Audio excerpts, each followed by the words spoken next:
Bom dia, segundo ano. Tudo bem, pessoal? Vamos lá? Nossa aula de língua portuguesa, hein?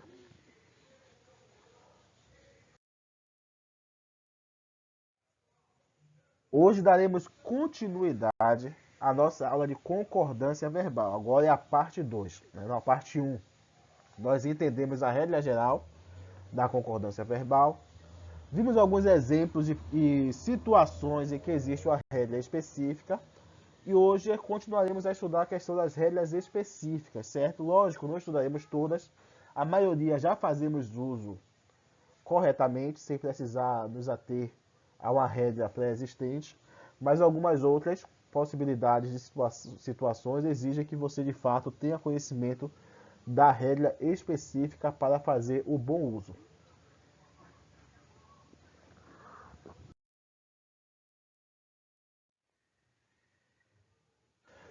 Então vejamos agora a concordância do verbo com o sujeito composto. Quando temos o sujeito composto, aí vamos ter algumas situações em que exige uma regra específica de uso. Por exemplo, sujeito composto com dois núcleos ligados pela conjugação i. Então, quando eu tenho essa conjugação entre os sujeitos, o que é que eu devo fazer? Opção A. Quando nós temos a ordem direta, ou seja, a frase está do jeito tradicional, o verbo vindo após os sujeitos, os dois núcleos do sujeito, o que é que eu devo fazer? O verbo vai concordar com todos os núcleos. Então, se o sujeito é composto, o verbo também estará na sua forma no plural. A viagem e o passeio foram espetaculares. O que foi espetacular? A viagem e o passeio. Então, eu tenho aqui viagem e passeio, dois núcleos ligados pela conjugação i. O que é que eu devo fazer? Concordar com todos os núcleos. Então, eu coloco o verbo no plural. Foram espetaculares. Situação B. Com o verbo antes. Agora o verbo não vem da ordem correta, o verbo não vem após os sujeitos, vem antes dos sujeitos, antes dos núcleos dos sujeitos.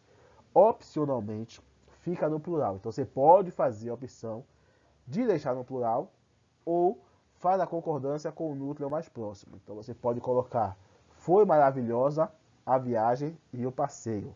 Ou você pode fazer foram maravilhosas a viagem e o passeio. Então nesse caso aqui você tem duas opções. Isso quando o verbo está antes dos sujeitos.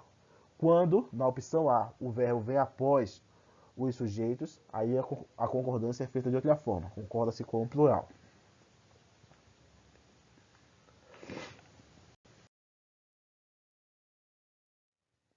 Sujeito composto com dois núcleos novamente, agora ligados por ou. Naquela situação eu tinha a conjunção i.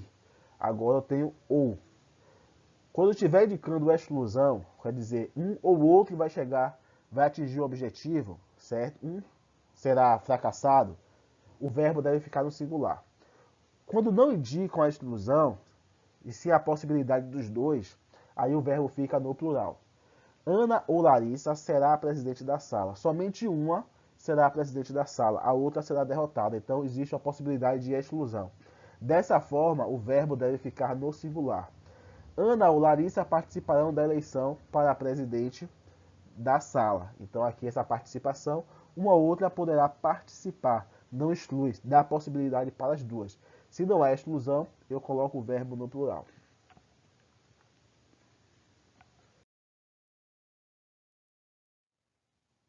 Concordância dos verbos impessoais. Aqui é excelente isso aqui, até mesmo no momento de você produzir a sua redação. Quando eu tenho um verbo impessoal, o que é que eu devo fazer?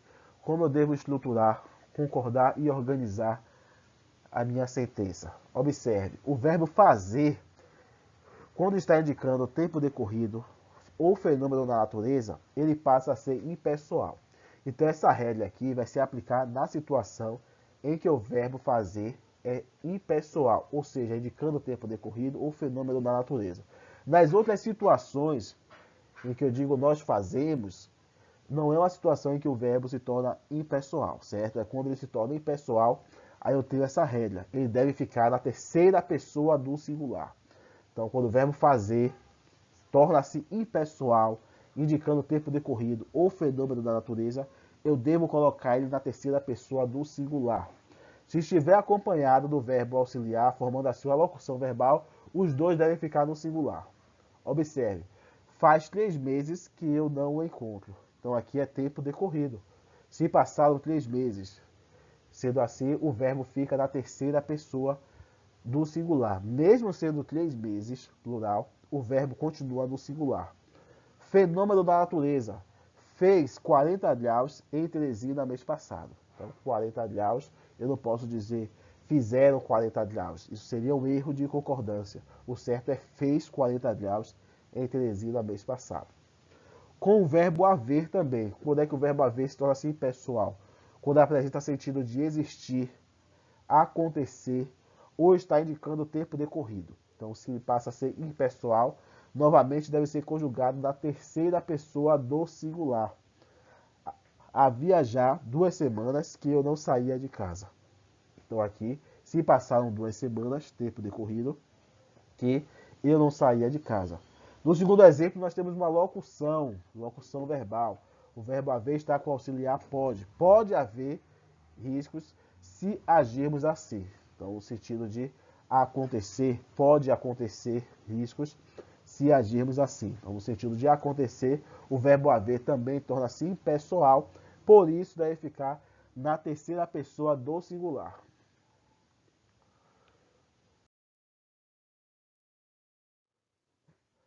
Atividade para casa, página 32 até a 34. Atualize as atividades, hein? Muita gente deixou de fazer atividade, deixou de assistir a aula por conta do trabalho, nem sabe que teve a parte 1 do assunto. Então atualizem, se organizem, porque depois dos trabalhos teremos testes, e os trabalhos valiam 5 e os testes valem 10. Então tome cuidado para não acabar indo bem em um e péssimo em outro, hein? Se organizem para ter êxito nas notas de vocês. Tchau, tchau, pessoal. Até amanhã com nossa aula de literatura.